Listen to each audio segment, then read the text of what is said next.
E hoje estamos aqui para falar de novidades da semana, mas não estou sozinho. Hoje com o meu brother Tio Rip. Tudo bem? É isso aí, hoje com participação mais que especial do nosso community builder, Leandro Damascena. Fala, brother, beleza? E aí, fazer parte agora do Novidades da Semana. Ou quem manda ver hoje é o Sagara ou Bocão. É isso aí, hoje a novidades da semana tá com o Sagara e... Responsabilidade, hein? Só na resenha hoje, Flavião. Exatamente, eu tô aqui só na resenha hoje. E bora lá. E a bola é sua. Então vamos começar aqui. E vamos começar pelas novidades de banco de dados. Tem 3 novidades que a gente separou para banco de dados, sendo que as 2 primeiras elas são meio que correlacionadas, né? Então a primeira grande novidade é que agora o RDS no PostgreSQL e no Outpost ele está suportando o minor version nas versões 13, 12, 11, 10 e 9, né? E para dentro do Outpost ele tem suporte nas versões 13 e versões 12. E qual que é a grande sacada, na verdade, dessa novidade, né? É que nessas versões do Postgre, ele já está dando suporte ao PostGIS 3.4 e ao PGLogical 2.40, né? Então, o que na verdade cada uma dessas coisas faz, né? Porque dessas extensões do Postgre acaba fazendo. O PostGIS, ele é uma extensão do Postgre para trabalhar com índice de geométrico e espacial. Então ele dá suporte de índices ali do GGIST e do R3. Então, se você está trabalhando especificamente com dados geométricos, né, ou dentre eles, ou seja eles de distância ou realmente para espaço mesmo, você consegue usar essa extensão do Postgre. E o outro, que é o PGLogical, ele é um suporte do Postgre mesmo para você fazer replicação. Então, eu estava dando uma lida nele ontem, porque banco de dados não é tanto a minha praia assim. Ele é bem legal porque você consegue replicar uma tabela específica para dentro de um database com o PGLogical, né? Então, eu já trabalhei em alguns projetos. A gente tinha um banco de dados só e a gente separava por tabelas as aplicações. Então, a gente tinha um MariaDB e dentro do MariaDB a gente tinha várias tabelas. Várias tabelas para os ABICs, algumas tabelas ali para outras aplicações. Então, a grande novidade ali, né, essa parte do PageLogical, ele ajuda justamente se você precisar escalar ali e criar um database dessa tabela. Então, você conseguiria meio que exportar a tabela de um serviço específico para dentro de outro database. Novidade bem legal. E um ponto bem interessante, né, eu estava comentando com o Golias aqui antes, é que no RDS você consegue habilitar para ele fazer esse upgrade do minor version de forma automática, né? Então você consegue estabelecer uma janela ali obviamente, de mudança, e dentro dessa janela o próprio RDS vai ali e já faz a parte de atualização para você, né? Você não precisa nem se preocupar, lembrando, para minor version. E aí, obviamente, se analisar se vale a pena ou não você fazer isso, né? Se você tá...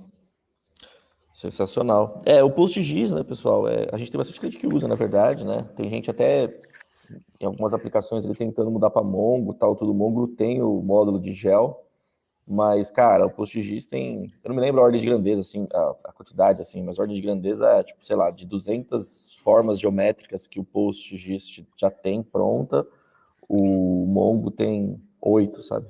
Então, bem mais ajuda maduro, bastante. né? Exatamente. Esse módulo A gente tem cliente no Postgre usando PostGIS com, tipo, tabelas de 200 milhões de linhas, cara. Fazendo cálculo. Exatamente, fazendo só cálculo. E é bacana porque acontece, você pode já colocar a própria figura geométrica, por exemplo, com geolocalização, e ele já identifica ali um triângulo ali de uma plantação, por exemplo, ali que é um pedaço de uma plantação. Então ele consegue traçar aí tanto as linhas quanto os quadrados, retângulos, círculos, etc, né? Então é sensacional, muito poderoso. Bacana que a versão nova agora vem com a versão do Post desatualizada. Exato. E fica sempre esse toque, né, pessoal? Sempre que a gente tem versão minoritária, é importante dizer isso, né? Você pode deixar o auto-update das minoritárias habilitados, das majoritárias nunca, mas, né, fica aquele alerta aí, para quem deixar habilitado a atualização automática aí, cara, que pode ser que alguma coisa saia do controle, né? Exatamente. A próxima, Flávio, na verdade, ela lançou com com 4 dias com 3 dias de diferença da primeira, eu não entendi por que talvez eles só demoraram para atualizar. Porque a próxima é justamente a novidade que agora o Postgre ele suporta o PostGIS. Entendeu? Então, o grande ponto aqui é que você tem esse suporte justamente por conta das atualizações já das minor versions, né? Então, são 2 novidades que acabam sendo são casadinhas ali, e aí é muito mais do que a gente já falou, né? O ponto aqui que aquele detalhe um pouco melhor sobre o PostGIS, ele fala que com essa nova aplicação, né, com essa nova versão, ele consegue rodar até 6.8 vezes mais rápido do que a versão anterior. Então, acaba ficando melhor e mais rápido, como grande parte das atualizações que a gente acaba vendo. O dia não pega uma atualização, faz virar 2, né, cara? Para depois falar, tivemos 1.200 atualizações. É meta. E para quem usa... E para quem usa GeoServer aí, tá, enfim, aquele projetinho open source para mapas e coisa do tipo, essa atualização, a gente está até planejando, esse cliente também já está fazendo umas análises, cara, deixa realmente muito mais rápido mesmo as consultas no banco. Exato. E assim, normalmente a gente não tá falando de coisa pequena, né? Como o Leandro falou aí, né? A gente não tá falando de coisa pequena. Quando a gente tá falando da parte de GeoServer, normalmente é pancada mesmo, né, cara? Porque que acontece, né? É claro que tem lib para isso e tal, tudo, mas conforme o usuário vai navegando no mapa, né? É query que vai sendo metralhada ali embaixo. O GeoServer ajuda nisso, porque ele renderiza a imagem antes, mas, cara, toda ajuda é bem-vinda, né? Até falar de um exemplo ali, né? Para definir, para visualizar o número de pessoas que vivem ali em áreas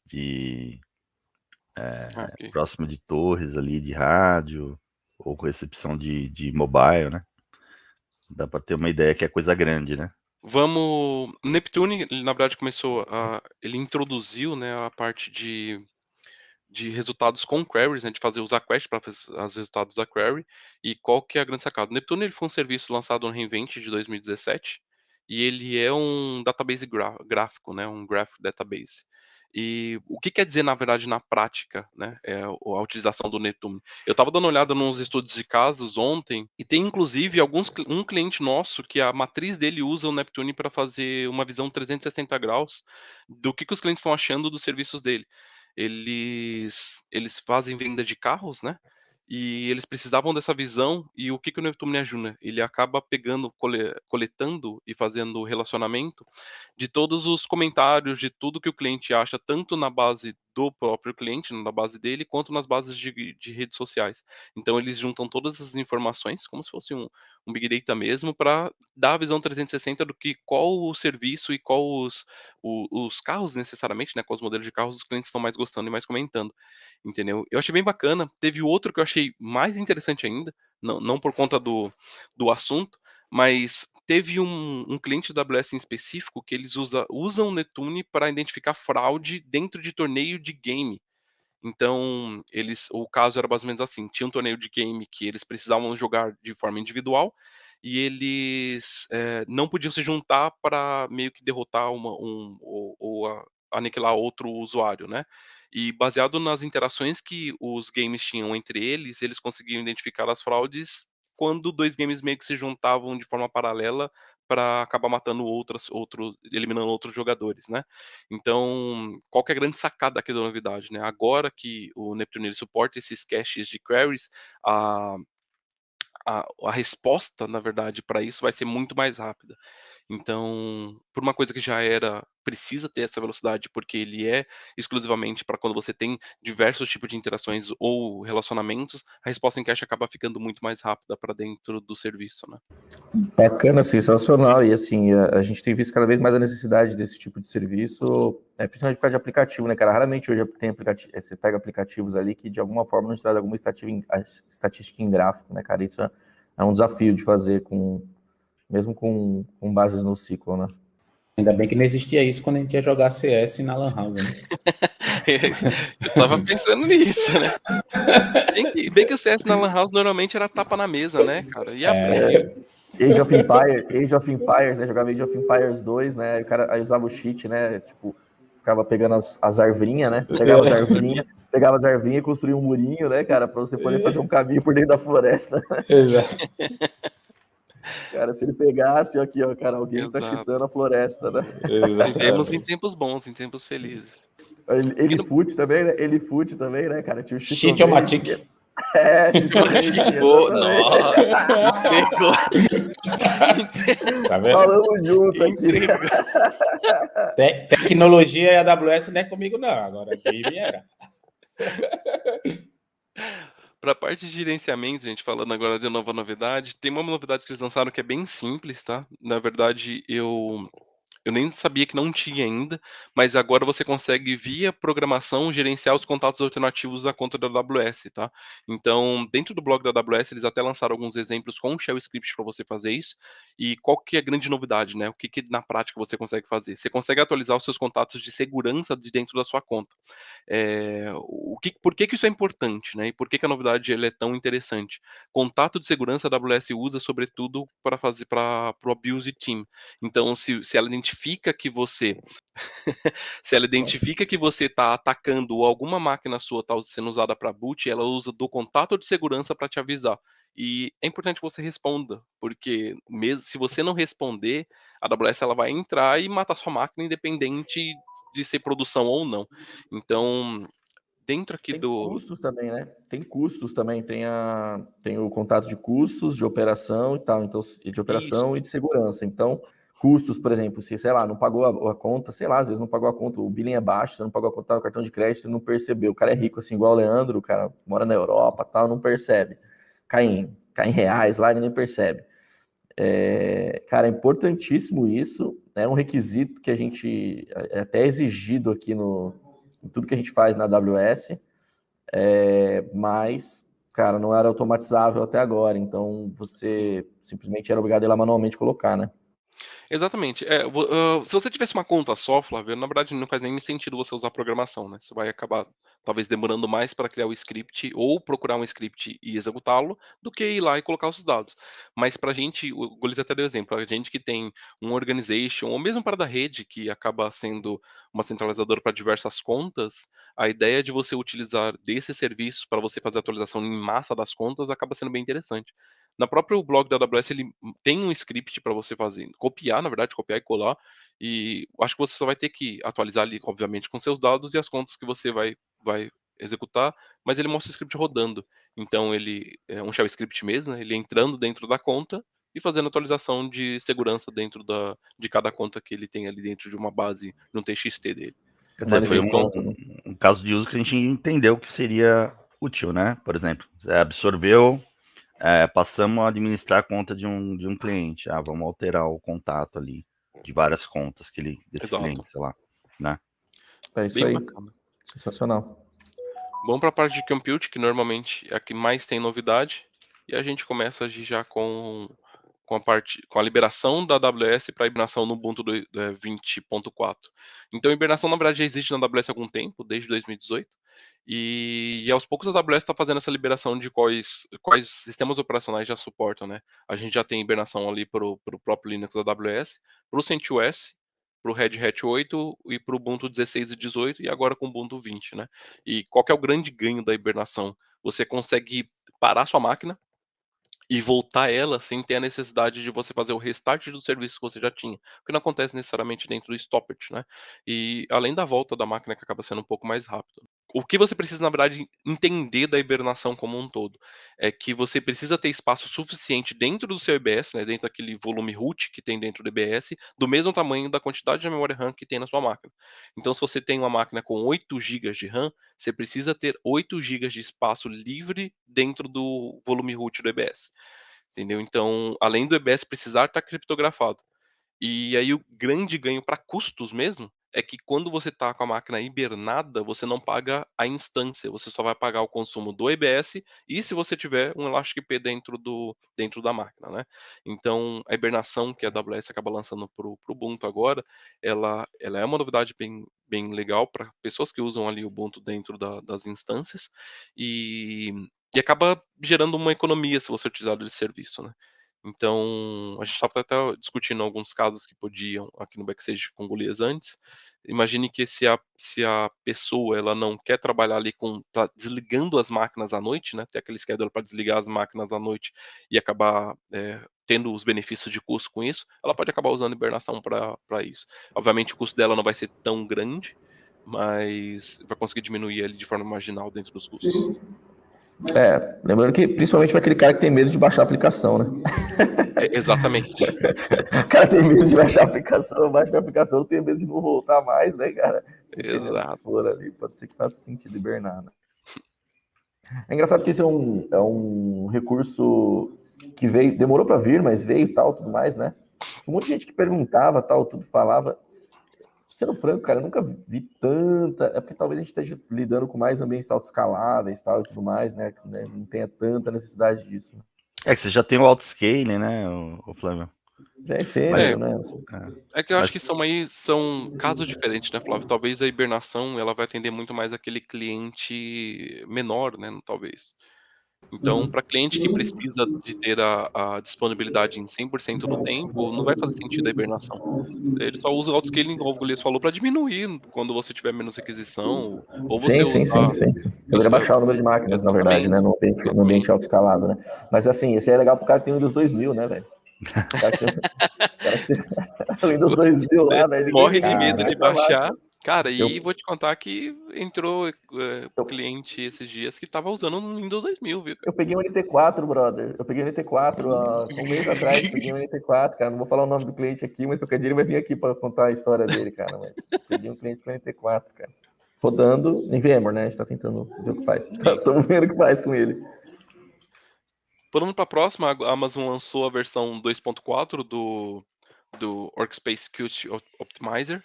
E qual que é a grande novidade, né? O Workspace ele foi lançado em 2017 e ele teve um grande boom por motivos óbvios no ano passado, né?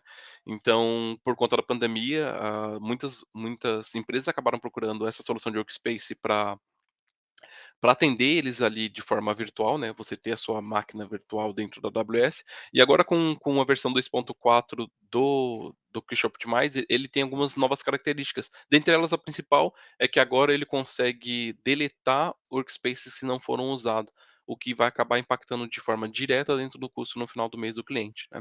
Então, foi uma novidade simples, na verdade, né? Que já só poderia... dizendo que isso é uma solution bem legal, tá, pessoal? Só avisando que isso é uma solution, na verdade, né? Você põe ele para rodar ali, um CloudFormation da AWS que cria ali várias automações para otimização das workspaces. Ele tem até um dashzinho e tal. A gente anunciou aqui, eu cheguei a fazer um teste, cara, mas é bem legal, assim, ele na verdade fica te ajudando, dando insights, desligando máquina que está sem uso, para acontecer coisas igual que o Leandro comenta direto, né, que é o cara deixa o workspace lá, ele fecha o browser, mas não desloga da máquina, por exemplo, né, o Workspace Qt Optimizer, ele fica ligado nisso também. Com isso. A gente inclusive tá com um caso desse, que o cliente imaginou que aquele auto-stop dele funcionaria quando ele parar de mexer no mouse, mas não, o Workspace é um stream. Enquanto o cliente estiver ligado, ele está streamando. Então, enquanto ele não fechar o client ou não fizer log-off, que aí é um processo que entende, ele vai estar streamando, fazendo o stream, e sem essa solution, você não consegue pegar pelo CloudWatch, enfim, não consegue... Eu pensei que o auto-stop resolveria parte, então, no né? stop... Não resolve porque o Workspace ele é um stream. Ele tem até uma interface lá que você fala que ele fica mandando ali o...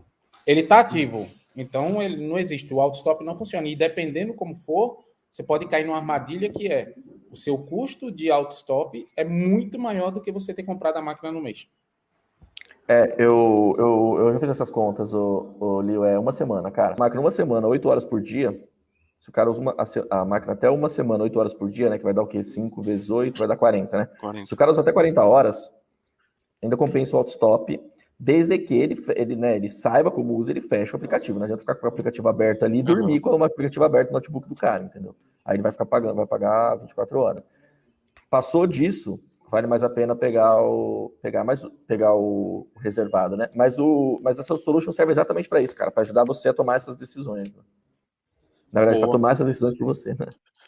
Exatamente. A próxima agora, a AWS ela anunciou a disponibilidade, né? Na verdade, agora ela vai deixar disponível dentro do Outpush o VM Cloud. Então, o VM Cloud ele é uma solução de software defined da VMware, né? Então, software defined data center, na verdade, ela tem toda a parte deixa em software toda a parte de data center, desde a camada de rede até a camada de sistema operacional ali, né? E qual que é o grande, na prática, o que isso quer dizer, né? Você dentro do front-end, você não vai mais utilizar o painel da AWS, você utiliza um painel da VMware. Então ela tem ali uma compatibilidade com os serviços da AWS, mas o front-end ele acaba sendo VMware.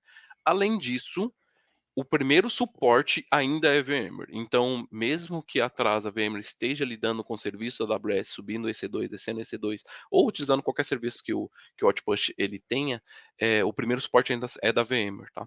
Então, a novidade em si, na verdade, é muito mais para clientes que querem ter essa disponibilidade de utilização ali do VM Cloud e querem ter um certo nível de facilidade para fazer essa migração.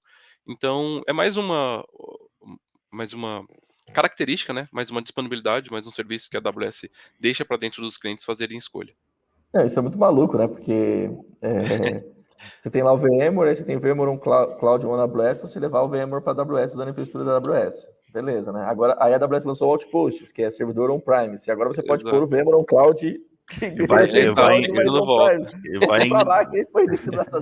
vai engolindo, né? Quando é que a gente vai ter um cliente com Outposts para ficar olhando o data center da AWS dentro de casa, Flávio? A gente vai colocar na nossa... A ideia é colocar dentro da rede. O Mateuzinho com o Sagar aí, ó, cara, estão falando com a AWS aí pra gente poder trazer isso aqui pra dentro, fazer um unboxing do Outpost.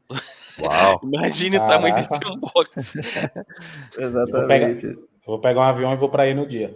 Só de abrir, se eu ajudar a abrir a caixa, já tá bom. Unboxing, né? Só de fazer um unboxing, né? Só de ser o cara do estilete, né, Golias? Isso, já tá valendo. Eu vou ser o cara que vou empurrar para fora do pallet, assim, ó. Vamos colocar aqui. Seguindo nas novidades aí de computing, tá? O Flávio, a gente a penúltima aqui é que a AWS ela anunciou esse que agora o Fleet Reservation, esse EC2 Fleet Reservation, ele é capaz de fazer essas migrações entre instâncias mais facilmente, né?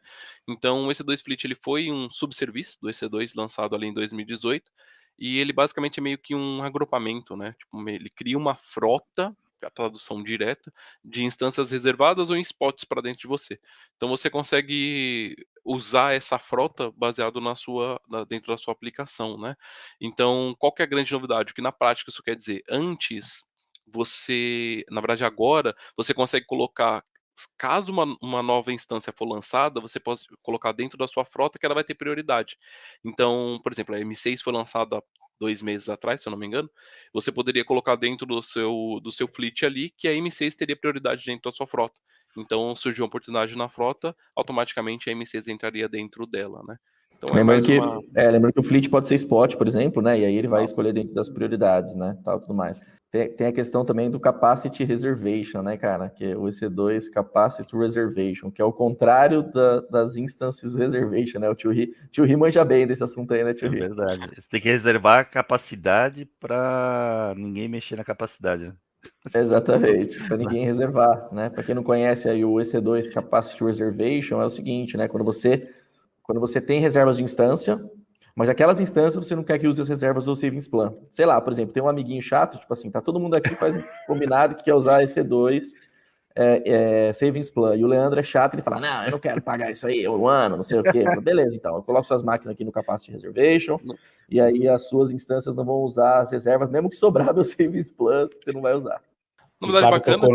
Rapidinho, o Flávio tocou num ponto aí, cara, tem muita possibilidade de uso com spot na AWS, viu? Seja, tipo, você que tem um cluster de Kubernetes, tipo SES, EC2, a gente tem muito caso de cliente aqui já deployando cluster de Kubernetes, lógico, tendo os on-demand ali para garantir a carga, mas escalando isso 100% com spot, viu? Então, e em produção. Em produção, e utilizando Fleet de EC2 também. Então, assim, considerem no workload de vocês spot, pessoal. É muito interessante, o custo vai lá para baixo. Vai lá para baixo. Spot com Graviton, então, aí a AWS daqui a pouco tá te pagando para tu rodar tuas máquinas lá. Mas para Kubernetes deve ser bem legal, né, Leandro? Acho que tem bastante sentido, né, cara? Assim, porque você talvez pode colocar mais do que no autoscaling ali, sei lá. porque você pode colocar um nó on demand para garantir ali o teu scale básico, e tu pode ter técnicas de cluster autoscale ou nó de compute group 100% com spot, cara. A regra escala, é bicho. A sua aplicação é resiliente escalável, ela autoescala, pronto, bicho, é spot, pau no gato, velho, não tem o que dizer, cara. Hoje você tem recursos para, se a spot cair, puxa um demand no lugar. Inclusive a AWS já faz isso, né, através do próprio Fleet, já tem a possibilidade de fazer isso. Inclusive é esse mesmo recurso que hoje tem funcionalidades, mas se você quiser algo mais robusto, com um pouco mais de inteligência, apesar da AWS já ter o reconhecimento preditivo, mas se você quiser tem o Spot Inst, a gente altamente recomenda, é uma solução que se paga, né, é um parceiro da AWS, chama Spot Inst, você pluga ele na sua conta, bicho, ele vai lá, olha, tem autoscaling, ele faz a mágica e pronto, acabou, cara. Que legal, hein? Cara, essa eu não sabia. Bem bacana. E você paga pelo que ele consegue economizar, isso que é mais legal. Então, você paga pelo relativo ao que ele economiza. É Spot Inst, Flávio? Spot Inst, exatamente. Dá uma googada depois. Seguindo agora com o nosso Beanstalk, vulgo pé de feijão. Agora você consegue desacoplar o banco de dados do Beanstalk, né? Então, o Beanstalk ele é um serviço PaaS, né, da AWS, que ele faz a orquestração ali de toda a infraestrutura da AWS como um todo, né? E ele tem uma GUI, né, uma interface gráfica um pouco mais amigável. Então, ele é muito mais utilizado quando você não quer ter aquela preocupação de gerenciar a infra da AWS, né? Então, você usa o Beanstalk, ele faz todo o provisionamento e toda a parte de orquestração ali para você, e você foca só no desenvolvimento. Antes dessa novidade, quando você apagava um projeto do Beanstalk, toda a parte de banco de dados também era apagado. Então agora, a grande sacada é que você consegue desacoplar esse banco de dados do Beanstalk. Então você pode desacoplar e continuar usando, e ele vai ser 100% compatível, né, com a sua aplicação, ou você pode desacoplar, apagar o projeto e o seu banco de dados ainda está ativo. Então, uma novidade bacana para quem quer manter os seus dados, né, da sua aplicação ou algo assim de forma automática. Você já conseguiu fazer isso antes, obviamente fazendo ou um snapshot ou fazendo essa replicação de banco do Beanstalk, mas agora o serviço ele tá no clique, né, não precisa mais da configuração. Esse era um dos motivos da gente não usar o banco de dados no Elastic Beanstalk. Normalmente a gente não usava o Beanstalk com o banco de dados, subia o RDS separado e tal, fazia via CloudFormation ou manualmente mesmo, dependendo do projeto. Provisionava o banco e fazia o Beanstalk conectar nele. Exatamente, porque ficava, né, com aquela preocupação, cara. Se o cara não quiser mais usar Beanstalk, vai ter que migrar, né, cara? E agora...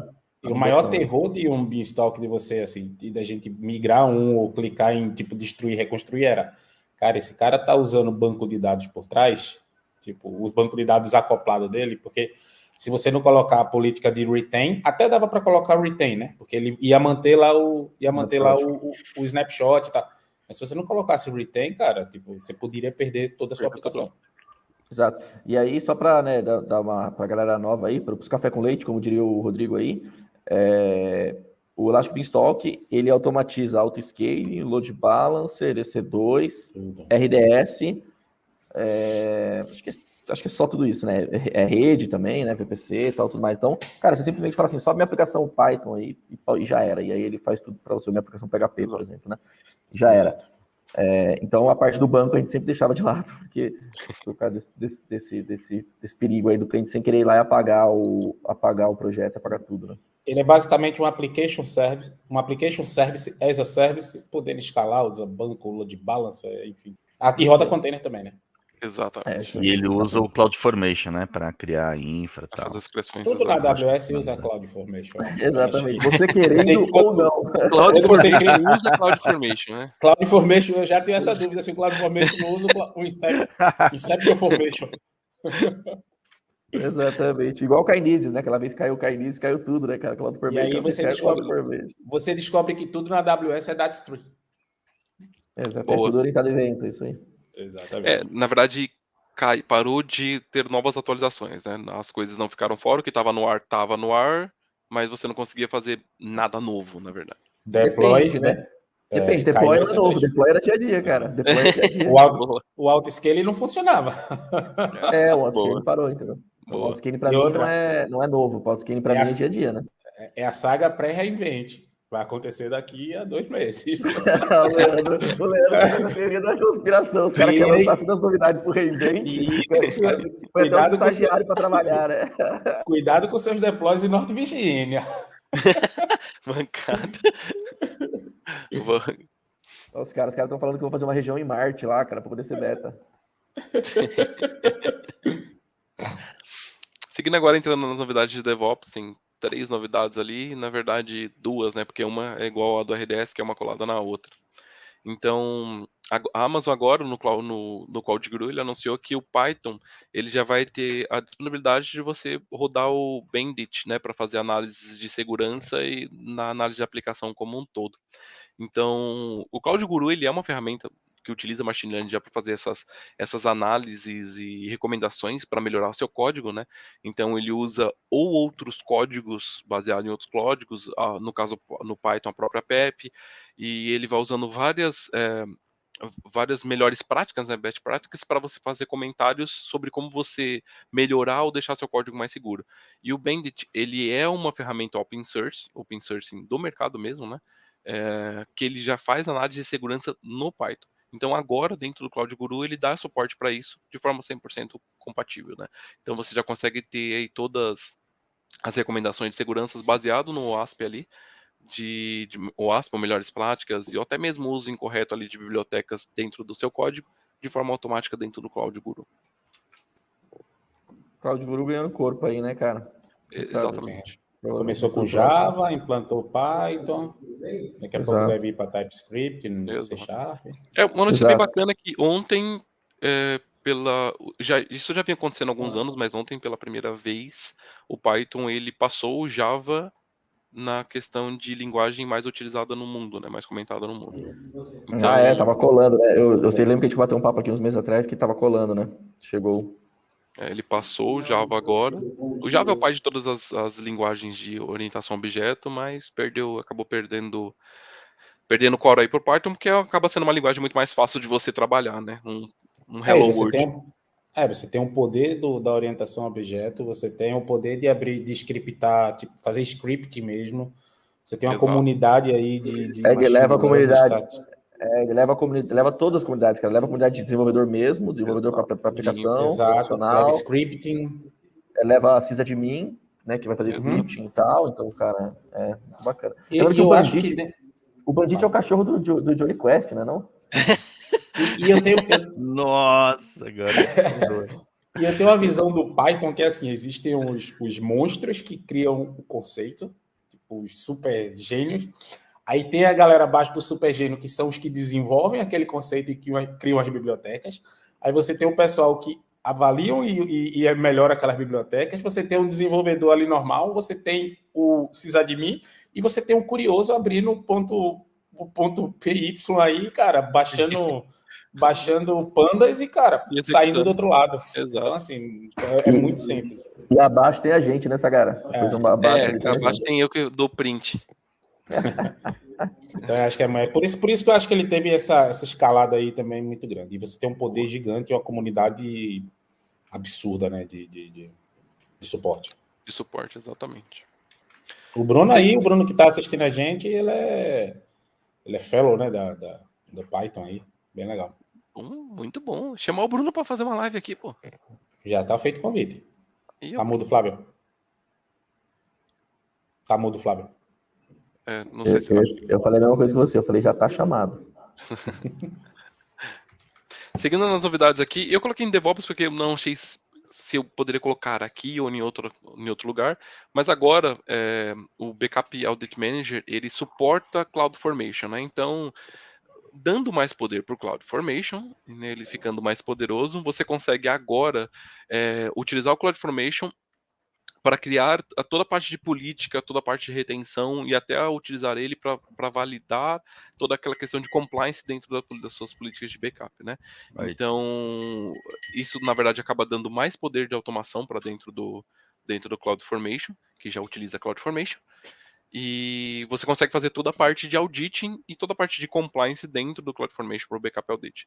Então, isso, na verdade, pelo que eu estava lendo no blog da AWS, ele foi um pedido da comunidade mesmo, porque eles precisavam apresentar os compliances para dentro das unidades certificadoras, né? E utilizando o CloudFormation agora, você consegue fazer isso de forma automática, então você não tem toda Esse é um movimento, viu, Sagara, que sempre acontece, cara. Serviço novo é lançado, nova feature é lançada, ela não suporta CloudFormation por padrão. E Boa. aí a galera, isso é legal também da comunidade, pessoal. Abra uma console lá da AWS, no canto inferior esquerdo, existe lá um feedback, give us a feedback ou algo assim. Usem aquilo tem efeito. Eu coloco, não é tudo, é claro, mas muita coisa que eu já pedi apareceu. Óbvio que não foi só eu que pedi, mas quanto mais pessoas pedir, mais prioridade eles vão dar. Então, se você está usando a AWS Backup ou Audit Manager, por exemplo, e você está precisando automatizar com CloudFormation, cara, vai lá e dê o seu feedback pedindo ali, porque isso faz total diferença ali na hora da galera priorizar o backlog de desenvolvimento. Eu vejo uma tentativa... Desculpa, vai lá. Eu vejo uma tentativa da AWS de tentar equalizar isso, mas, por exemplo, um projeto que eu vejo que tem um delay frente ao que a AWS faz, bota no CloudFormation e ele, por exemplo, é o CDK. O CDK você tem um delay aí, depende da funcionalidade. A AWS lançou, beleza, a galera conseguiu colocar no CloudFormation ali uns 2 ou 3 dias, uma semana depois, e o CDK ainda vem um pouquinho atrás tentando acompanhar. Então, é o que o Flávio falou. Ou sugira isso através do console da AWS, ou abra um projeto desse da AWS, o CLI é open source, o CDK é open source, vários projetos da AWS são open source e façam um commit. Por exemplo, fazendo aqui uma promoção de Community Builder. Quando a AWS lançou os discos GP3 e IO2, o commit do CDK eu que fiz lá. Então, cara, estava no CloudFormation, eu precisava automatizar com o CDK, não fazia, eu abri um PR lá, mandei e fizeram. Então, tem essa flexibilidade também nas ferramentas da AWS. É isso aí, lembrando que agora a gente tem o API Control Manager, né? Então, assim, todas as APIs novas agora, elas vão começar a surgir padronizadas. Então, vai facilitar ainda mais aí para a galera poder contribuir fazendo as integrações, né, em cima das APIs. Depois eu vou mandar um post muito engraçado que tem no Twitter. Eu esqueci o nome dele, que 2 dias antes da AWS anunciar o API Control, ele destruía as APIs da AWS, porque realmente não tem nenhum padrão, né? Describe instance, list buckets, enfim, eram umas ondas. 2 dias depois, a AWS deu aula, né, no post do cara, não fazia mais sentido. Pois é, mas grandes poderes exigem grandes responsabilidades, né? Exato, mas, cara, isso é um parto, né? Até para CLI, qualquer coisa que você vai fazer, né, cara? Eu tava comentando aqui outro dia que tag no EC2 é diferente de tag no RDS, né, cara? Tipo assim, é uma coisa insana, né, cara? Tem que ter um padrão, né? É complicadíssimo mesmo. Tag é uma coisa que, para você scriptar, cara, era um inferno. É o trade-off, mas não tem jeito. É o trade-off do desenvolvimento paralelo, né, cara? Não tem o que fazer. E tem em um recurso, o nome é via name da tag e o outro é o name do recurso, cara. Era uma confusão sem igual. Exatamente. Padrão, né, gente? Ainda é, né? Agora com o Control Manager tende a diminuir isso, né? Bem, seguindo coladinho na outra, né? Na verdade, essa novidade e a outra, elas são igual aquela do RDS, são praticamente a mesma coisa, mas agora o Audit Manager ele gera relatórios de compliance, né? De conformidade. Então, você consegue gerar esse relatório de conformidade, exportar para um bucket no S3, e aí sim você consegue demonstrar para os órgãos competentes ali que estão fazendo a análise para você conseguir ser compliance dentro de uma política, né? Então ele é bem coladinho na outra novidade que a gente comentou, só passando aqui pra gente. Bacana, bom para a instituição financeira, né, cara? Normalmente tem essa questão aí, vai tirar print e tal, beleza, você vai lá, manda pro Bucket S3, dá acesso ao Bucket S3 pro auditor e pau no gato. Exatamente. Agora falando sobre redes de segurança, o Fire Manager agora ele suporta a centralização de logs do Network Firewall, né? Então, na prática, você deixa muito mais simples fazer a utilização desses logins do Networking Firewall em múltiplas contas. Então, você tem múltiplas contas, você consegue gerenciar todas as partes ali de log dentro do Firewall Manager, né? O Firewall Manager, ele, apesar de ser um serviço com um custo um pouco alto dentro da AWS, né? Ele custa 100 doletas ali por policy, ele te dá possibilidades de gerenciamento que vão muito além. Então, acaba sendo muito útil para quem tem grandes contas, e porque você consegue fazer todo o gerenciamento, tanto do Network Firewall, da parte do WAF, da parte do Security Group, dentro de um lugar só, que acaba gerando um valor intrínseco, né, um valor que você não vê, que é um valor de gerenciamento muito maior do que ele acaba sendo custoso, né? Dentro dos logs você vai conseguir ver todas as informações, então dentro do log você consegue ver quem foi o Firewall que gerou o log, o timestamp dele, de quando foi gerado, a zona de disponibilidade e os detalhes do evento de forma geral, né? Então, novidade bem bacana, eu acho que é muito mais gerencial e acaba dando poder para tomada de decisão, até mesmo para você colocar os logs ali num CIEM e etc. Network Firewall começando a ganhar espaço, né? É um serviço novo ainda. Eu testei, tá? Eu confesso que vou até fazer uma review dele, cara. De repente faz um blog post dele para comentar, mas assim, eu testei, é um serviço bem novo, né? Apesar de cumprir a função ali em vários aspectos e tal. Mas ele é um serviço que ainda vai crescer muito em funcionalidades, né? E essas funcionalidades estão começando a chegar, é um serviço novo, deve ter menos de um ano, né? Mas a ideia é você ter um firewall centralizado, uma coisa que é meio estranha para quem é de nuvem, né, cara? Porque normalmente a gente está exatamente fugindo desse tipo de coisa. Então, para atender e evitar subir appliances de firewall, que é o que tem acontecido na nuvem, porque a galera que está vindo com esse mindset, né, quer subir um firewall lá, um Fortinet, um checkpoint e tudo mais, a AWS veio com um serviço gerenciado para poder fazer isso, né? Que é o Network Firewall, né? E tem aumentado bastante, tá, fora, o Flávio, essa procura por firewalls dentro da nuvem. Então,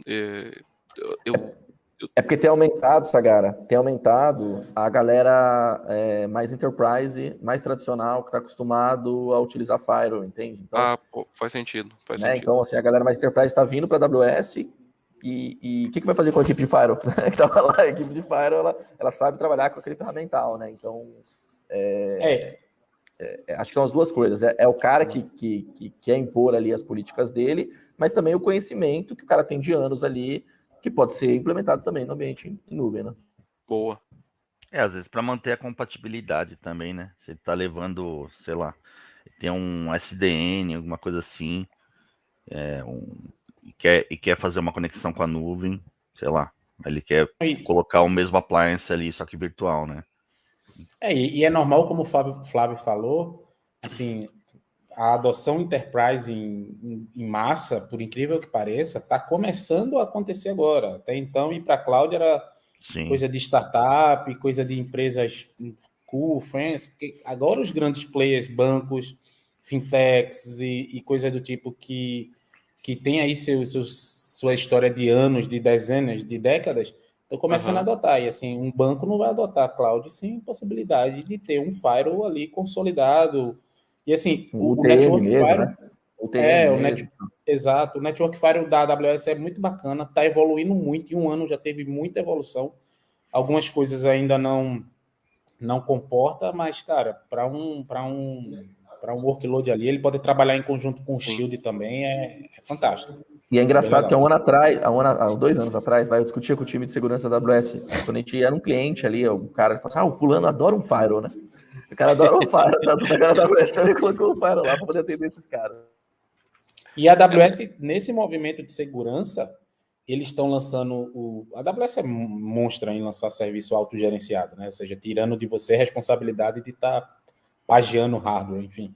Mas mesmo no passo que eles lançam o Network Firewall, eles lançaram o Internet Gateway Load Balancer, que também permite você levar todos os seus firewalls para a cloud, descentralizar eles, se você quiser, e ter alta resiliência. Então, está acontecendo um movimento do Enterprise, né? Cara, se eu tiver que listar todos os serviços relacionados a colocar um firewall dentro da AWS no último ano, eu não consigo listar, cara. Teve um monte, cara. Teve o Gateway Load Balancer, né? O Load Balancer Gateway para você poder puxar, que usa, né, protocolos específicos para isso.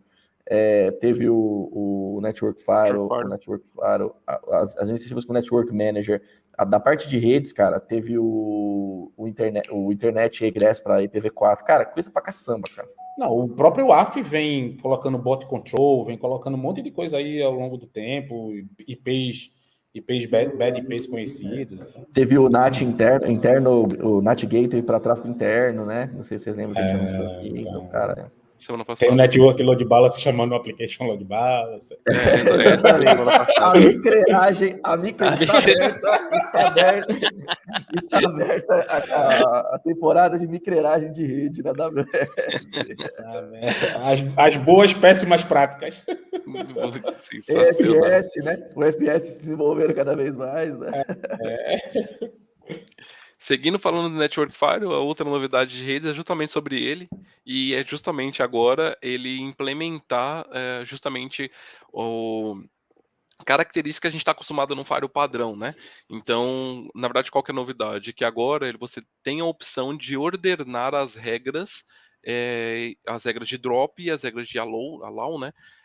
E também as regras de o default drop, né? Então, na verdade, como funciona um Firewall normal, né, um firewall comum, ele vai lendo as regras top-down. Então, se você tem uma regra de permit, ele lê e ele vai seguindo a sequência. Então, se você tiver uma regra de drop no meio, entre a regra, sei lá, 5 e 6, ele vai ler essa regra de drop, mesmo que a próxima seja um permit, né? No Network File, ele trabalhava de uma forma diferente até então. Ele lia todas as regras de allow, né, de permit, e depois que ele lia as regras de negação, e depois ele lia as regras de alerta. Entendeu? Então, independente de onde estava a regra, ele lia sempre nessa sequência. E agora com essa novidade, não.